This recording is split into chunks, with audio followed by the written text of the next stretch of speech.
బిడ్డ ఆచార్య కొండా లక్ష్మణ్ బాపూజీ గారి 110వ జయంతి సందర్భంగా పద్మశాలి సోదరులందరూ కూడా శుభాకాంక్షలు తెలియజేస్తూ కొండా లక్ష్మణ్ బాపూజీ గారితో ఎక్కువ పనిచేసే అవకాశం లేకపోయినా మరి ఆయన చరిత్ర చాలా గొప్పది. 2001లో తెలంగాణ ఉద్యమం స్టార్ట్ అయినప్పుడు కొండా లక్ష్మణ్ బాపూజీ గారు మనకి ఇప్పుడు లోవర్ ట్యాంక్ బండ్లో వాళ్ళ ఇంటిని మరి ఆ జలదృశ్యాన్ని తెలంగాణ ఉద్యమం కొరకు ఇవ్వడం జరిగింది. తెలంగాణలో ఏకైక వ్యక్తి తెలంగాణ రాష్ట్రం కొరకు తన ఎంపీ పదవికి రాజీనామా చేసి చివరి వరకు పోరాటం చేసినటువంటి వ్యక్తి. ఇవాళ వాళ్ళు తెలంగాణ వైతాళికులుగా మరి ఎంతో ఆదర్శనీయులు. వాళ్ళ యొక్క ఆలోచన విధానము, వాళ్ళ యొక్క అంటే భావన ఇదంతా కూడా సమాజాన్ని సమసమాజం ఏర్పడడానికి వాళ్ళు తోడ్పడ్డారు. అందుకే ఇవాళ రేవంత్ రెడ్డి గారి నాయకత్వంలో మరి రాహుల్ గాంధీ గారి డైరెక్షన్లో మన తెలంగాణ రాష్ట్ర ప్రభుత్వం కూడా ఇవాళ బీసీలకు ఫస్ట్ టైం 1931 తర్వాత మరి దగ్గర 95 సంవత్సరాల తర్వాత మనం ఇవాళ బీసీ సెన్సస్ క్యాల్కులేషన్ చేసుకొని మరి 56% బీసీలు ఉన్నారు కాబట్టి బీసీలు ఉన్నారు కాబట్టి వాళ్ళందరూ కూడా మరి తగిన న్యాయం సాంఘిక న్యాయం చేయాలనే ఉద్దేశంతో ఇవాళ 42% బీసీలకు రిజర్వేషన్ ఇచ్చి తీర్చమన్న ఉద్దేశంతో మరి 2 బిల్లులు అసెంబ్లీలో పెట్టడం జరిగింది. ఇవాళ నిన్న జీవో కూడా ఇవ్వడం జరిగింది. త్వరలోనే జరిగే ఈ స్థానిక సంస్థల ఎన్నికల్లో బీసీలకు పెద్దపీట వేయాలని 42% రిజర్వేషన్ రాజకీయంగా అదేవిధంగా ఉద్యోగ రంగాలలో ఇస్తూ అదేవిధంగా ఎడ్యుకేషన్ ఇన్స్టిట్యూషన్లు కూడా ఇస్తూ ప్రభుత్వం కృతనిశ్చయంతో ఉంది. మరి సామాజిక న్యాయం జరగాలంటే బీసీలకు 42% రిజర్వేషన్ ఇవ్వాల్సిందే. అది కొండా లక్ష్మణ్ బాపూజీ గారి ఆలోచన విధానానికి అనుగుణంగానే ఈరోజు తెలంగాణ రాష్ట్ర ప్రభుత్వం వ్యవహరిస్తుందని భావిస్తూ మనందరూ కూడా వాళ్ళను స్ఫూర్తిగా తీసుకొని వాళ్ళ ఆశయాలతో ఇంకా ముందుకెళ్లాలని చెప్తున్నాం.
శ్రీ కొలగట్ల ఇతను 3 సంవత్సరాల వయసులో ఉన్నప్పుడే తల్లి మరణించింది. వేరే ప్రోగ్రాంలు ప్రాథమిక విద్యాభ్యాసం ఆసిఫాబాద్లో, న్యాయశాస్త్ర విద్య హైదరాబాద్లో పూర్తి చేశారు. 1940లో న్యాయవాది వృత్తి చేపట్టినారు. బాపూజీ భార్య శకుంతల, ఈమె వైద్యురాలు. వీరికి 2 కుమారులు, 1 కూతురు, 1 కుమారుడు. భారత సైన్యంలో వైమానిక దళంలో ఉంటూ దేశ సేవలో వీరమరణం పొందినారు. తీర్పించేవారు. 1942లో క్విట్ ఇండియా ఉద్యమంలో వందే మాతరం ఉద్యమంలో పాల్గొన్నారు. 1940లో ఆంధ్ర మహాసభలో చేరి ఖద్దరు వస్త్రాల ప్రచారం, అమ్మకం చేపట్టారు. 1942 క్విట్ ఇండియా నిర్బంధం కొనసాగుతున్న రోజుల్లో తాను అధ్యక్షుడిగా సిటిజన్ ప్రొటెక్షన్ కమిటీ ఏర్పాటు చేసి ప్రజా చైతన్య కార్యక్రమం రూపొందించినారు. నిజాం రాజును అంతమొందించడం కోసం బాంబు దాడికి గృహం రచించిన బాబుని 1967లో భువనగిరికి విజయం సాధించారు. రాసు బ్రహ్మానంద రెడ్డి మంత్రివర్గంలో క్యాబినెట్లో చిన్న తరహా కుటీర పరిశ్రమల ఎక్సైజ్ శాఖ మంత్రిగా పనిచేస్తూ 1969లో ప్రత్యేక తెలంగాణ ఉద్యమ సమయంలో పదవికి రాజీనామా చేశారు. 1973లో టీవీ నరసింహారావు గారు తర్వాత ముఖ్యమంత్రి జరగం వెంకటరావు పేరు పెద్దవారికి ఆయన ముఖ్యమంత్రి చేశారు. ముఖ్యమంత్రికి బదులుగా గవర్నర్ పదవి ఇస్తారని స్వీకరించుకుంటారు. 1962లో మూసీ నదికి వరదలు వచ్చినప్పుడు తాను ప్రాతినిధ్యం వహిస్తున్న నల్గొండ జిల్లా మూసీ పరివార ప్రాంతంలో 220 మైళ్ళ సమీపంలో హుస్సేన్ సాగర్ తీరాన ప్రస్తుత భూమి కొని జగదీశ్వరం తీసుకున్నారు. 2002లో చంద్రబాబు ప్రభుత్వాన్ని దాన్ని నీలమట్టం చేయగా కోర్టు బాపూజీ దానికి అనుకూలంగా వచ్చింది. బాపూజీ గారు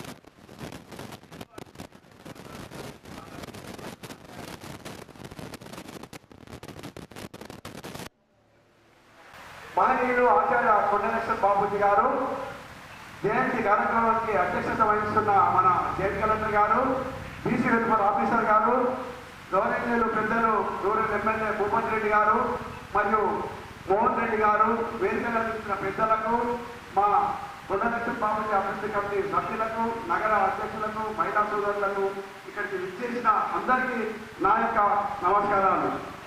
ఆచార్య కొండలక్ష్మణ బాబూజీ గురించి ప్రతి ఒక్కరికి తెలుసు. ఒక మహా మేధావి, ఒంటి పట్టులు, ధైర్యం గల పద్మశాలి ముందు బిడ్డ. ఆయన తన జననం 27 సెప్టెంబర్ 1917 వాకిడి గ్రామంలో ఆసిఫాబాద్ జిల్లాలో జన్మించారు. వారి జీవిత భాగస్వామి డాక్టర్ కొండ శకుంతలాదేవి, వారికి 2 కుమారులు, 1 కుమారుడు. ఆయన న్యాయవాదిగా పనిచేసి నిజాం ప్రభుత్వానికి వ్యతిరేకంగా పనిచేసే వారి తరఫున కేసులను వాదించేవాడు. మరి అదేవిధంగా 1938లో అతను సత్యాగ్రహ చేసి అతన్ని అరెస్టు చేసినారు.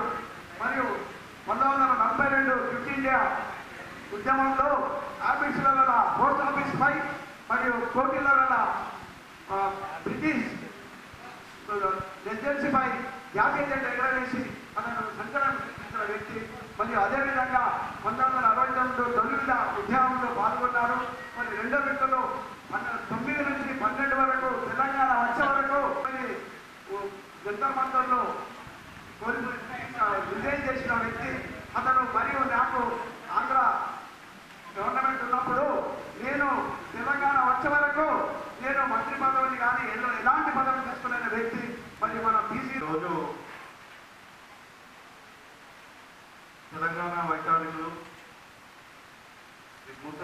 బీసీ ముద్దు బిడ్డ పెద్దలు ఆచార్య కొండ లక్ష్మణ బాపూజీ గారి 110వ జన్మదిన సందర్భంగా మరి ఇక్కడ కొండ లక్ష్మణ బాపూజీ గారికి విగ్రహానికి పూలమాలలు సమర్పించి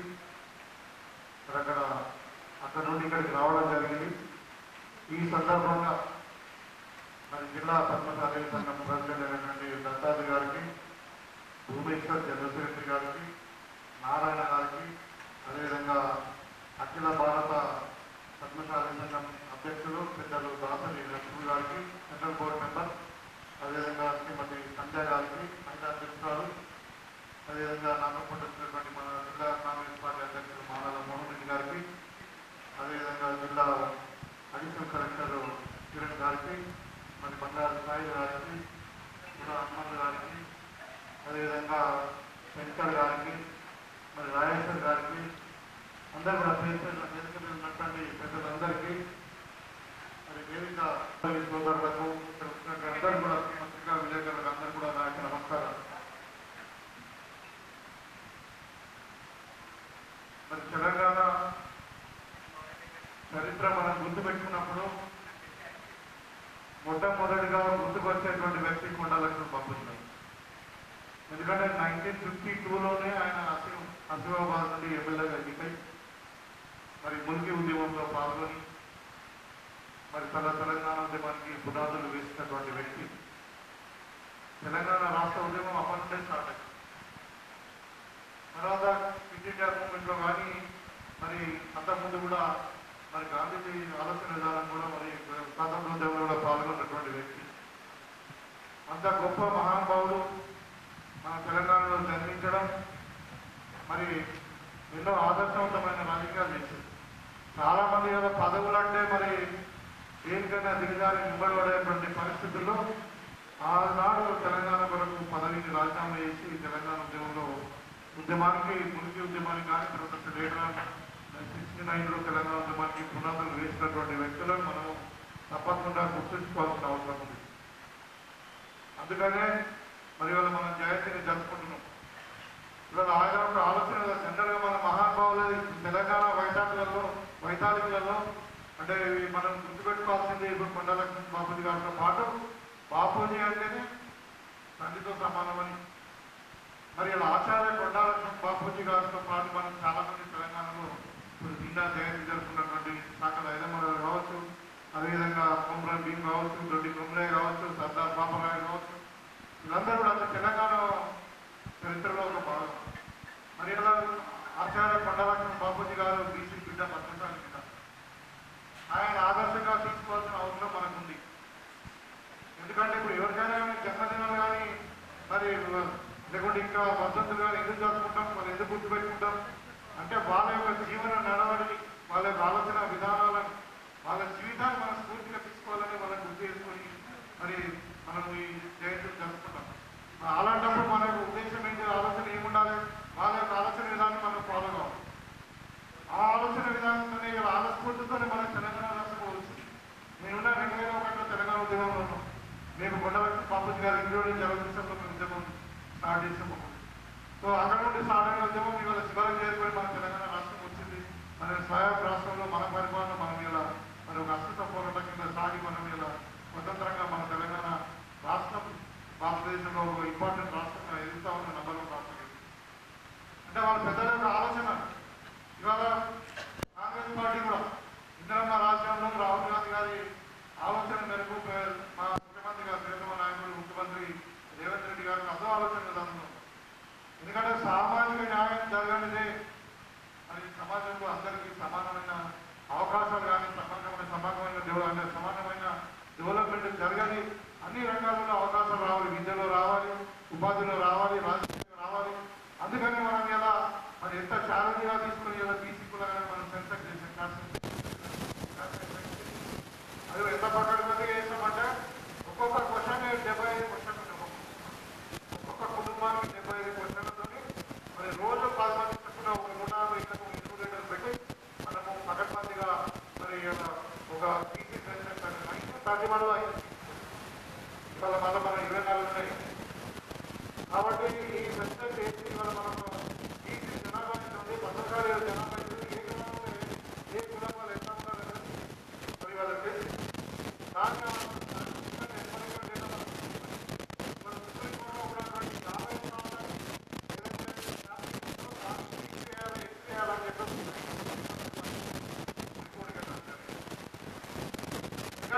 సంవత్సరంలో